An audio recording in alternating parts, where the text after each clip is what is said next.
దేవుని మందిరములో పచ్చని ఒలీవ చెట్టు వలె ఉన్నాను. నిత్యము దేవుని కృపయందు నేను నమ్మిక ఉంచి ఉన్నాను.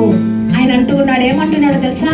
I am like a green olive tree in the house of God. నేను దేవుని మందిరంలో ఒక పచ్చని ఒలీవ మొక్క వలె ఉన్నాను అని అంటున్నాడు. అంత మాత్రమే కాదు, కింద ఇంకేమంటున్నాడంటే, నిత్యము దేవుని కృపయందు నేను నమ్మిక ఉంచుచున్నాను. నీవు దాన్ని నెరవేర్చితివి గనుక నేను నిత్యము నిన్ను స్తుతించెదను. నీ నామము నీ భక్తుల దృష్టికి ఉత్తమమైనది, నేను దాన్ని స్మరించి కనిపెట్టుచున్నాను. నేనైతే నీ మందిరములో I trust in God's unfailing love forever. దేవునితో ఎల్లప్పుడు కూడా మరి నేను సమీపంగా ఉన్న వ్యక్తిగా, దేవుని మందిరంలో ఉన్న వ్యక్తిగా, దేవుని మరి ఒలీవ మొక్క వలె, పచ్చని ఒలీవ మొక్క వలె నేను ఎప్పుడు పచ్చగానే ఉంటాను. ఒలీవ చెట్టు గురించి మనం ఆలోచన చేస్తే అది చాలా భయంకరమైన పరిస్థితుల్లో కూడా పెరుగుతుంది. అధికంగా నీళ్లు లేకపోయినా అతివృష్టి అయినా పెరుగుతుంది, అనావృష్టి అయినా పెరుగుతుంది. ఒలీవ మొక్కకి మరి చావు లేదు. అది ఎన్ని సంవత్సరాలంటే మెడిటేరియన్ క్లైమేట్, లేకపోతే మెడిటేరియన్ సీ, అటువంటి ఆ యొక్క ప్రాంతాలలో ఈ యొక్క ఒలీవ చెట్టు సెంచురీస్, వందల సంవత్సరాలు కూడా బ్రతికే అంత ఆయుష్ కలిగిన ఈ యొక్క ఒలీవ మొక్క.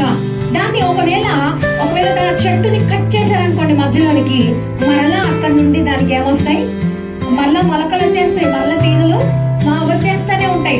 సో ఈ రకంగా ఒలీవ చెట్టుకు చావు లేదు. అది చాలా ఎలాంటి పరిస్థితులైనా తట్టుకొని ఉండగలిగిన చెట్టు ఒలీవ మొక్క. సో ఈ యొక్క ఒలీవ చెట్టు వలె నేను కూడా, నాకు ఎన్ని శ్రమలు శోధనలు సంభవించినా, ఎన్ని ఎదుర్కోవలసి వచ్చినా, నేను కూడా ఏం చేస్తాను?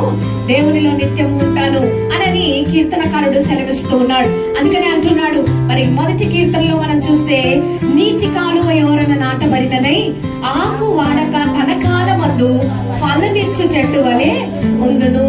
మరి దేవుడి యొక్క నీటి ఆ యొక్క కాలువ ప్రక్కన నాటబడిన చెట్టు ఏ రీతిగా పచ్చగా ఉంటుందో, నా విషయమై ఎంత వ్యతిరేకంగా ఆలోచించి నన్ను చంపాలని అన్ని ప్రణాళికలు వేసిన దేవుడిచ్చిన ఆయుష్ని నేను జీవిస్తాను, నేను పచ్చగా ఉంటాను, నేను చక్కగా దేవుని సన్నిధానంలో జీవిస్తాను అని చెప్పి కీర్తనకారుడు అంటూ ఉన్నాడు.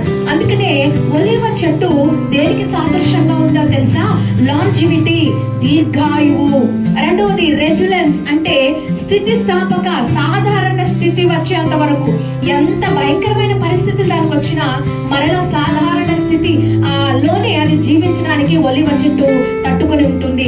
ప్రొడక్టివిటీ, అది ఫలించడం, అది మళ్ళీ ఒలీవ కాయలు ఇవ్వడం, దాని ద్వారా నూనె తయారు చేయడం, ఒలీవ పళ్ళు అది కాస్తూ ఉంది, పువ్వులు పూస్తూ ఉంది. అంటే దానికి ఎక్కడ కూడా దాన్ని ఎవరు ఆపడానికి ఎవరి తరము కాదు. దావీదు అంటున్నాడు, నేను కూడా అలాంటి వాడిని అని అంటూ ఉన్నాడు. In the house of God, దేవుని మందిరంలో, దేవుడు నివసించే స్థలములో మనము దేవుని ఆరాధిస్తున్న కొలది, వర్షిప్ చేస్తున్న కొలది, అదేవిధంగా సహవాసం, ఫెలోషిప్ ఉంటే, అదేవిధంగా డివైన్ ప్రొవిజన్, దేవుని యొక్క దైవికమైన సహాయము మనకు అందుతుంది. ఈ ఒలీవ మొక్క ఏ రీతిగా అయితే జీవిస్తూ ఉందో, ఇదిగో దేవుని ఆరాధించేవారు, దేవుని మందిరంలో సహవాసంగా కలిసి ఉండేవారు, దేవుని మందిరంలో మనం దేవుని స్తుతిస్తున్నప్పుడు మనకు కావలసిన దైవికమైన సహాయం, దైవికమైన సదుపాయం, డివైన్ ప్రొవిజన్ దేవుడు మనకు తన నుండి మనకు అందించేవాడు. అందుకనే ఇక్కడ దావీదు ఎంతో స్ట్రాంగ్ గా ఈ మాటలు చెప్తూ ఉన్నాడు. దేవుని సన్నిధానంలో నేనైతే ఒలీవ మొక్క వలె ఉంటాను, నేనైతే పచ్చగా ఉంటాను, నాకు ఎన్ని కష్టాలు వచ్చినా కూడా నేను దాంట్లో నుండి తొలగిపోను, నన్ను ఎవ్వరు కూడా నాశనం చేయలేరు, నన్ను పిలిచిన వాడు నన్ను నడిపించువాడు అని కీర్తనకారుడు సెలవిస్తున్నాడు. అందుకని దేవుని మందిరం చాలా ప్రాముఖ్యమైంది. దేవుని మందిరానికి వస్తున్న నువ్వు కూడా ఒలీవ మొక్క వలె పచ్చగా ఉంటావు. ఒలీవ మొక్క వలె ఎన్ని పరిస్థితులు వచ్చినా కూడా తట్టుకొని నిలబడగలుగుతావు. ఒలీవ మొక్క వలె ఫలించడి కొమ్మగా నువ్వు జీవిస్తావు. అన్ని పరిస్థితుల్లో కూడా దేవుడు మనల్ని నిలబెట్టేవాడుగా ఉంటూ ఉన్నాడు. అందుకని కీర్తనకారుడు ఈ మాట సెలవిస్తున్నాడు. అందుకని దేవుని గ్రంథంలో మనం తరచుగా వాడే మాట ఏంటో తెలుసా?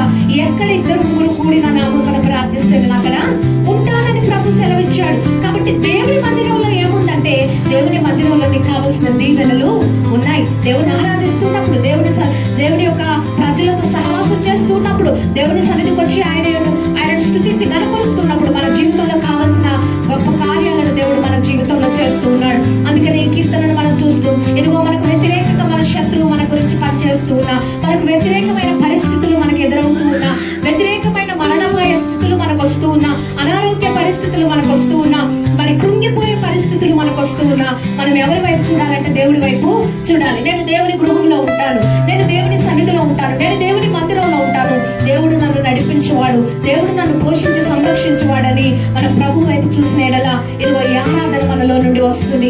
ఒలీవ మొక్క వలె మనం దేవుని సన్నిధానంలో జీవించగలుగుతాం. కాబట్టి ప్రతి ఒక్కరు కూడా ప్రభు సన్నిధానంలో దేవుని మందిరానికి వస్తున్న నీవు, దేవుని ఆరాధిస్తున్న నీవు, దేవునిలో మరి సహవాసం కలిగి జీవిస్తున్న నీవు, ఆయన నీకు కావలసిన సదుపాయాలన్నీ ఆయన సన్నిధిలో నుండి అనుగ్రహించువాడు, నిన్ను కాపాడువాడు, నీ ప్రాణాన్ని కాపాడువాడు, నీ కుటుంబంలో కాపాడువాడు, నీకు కావలసినవన్నీ కూడా సమయోచిత సహాయం చేత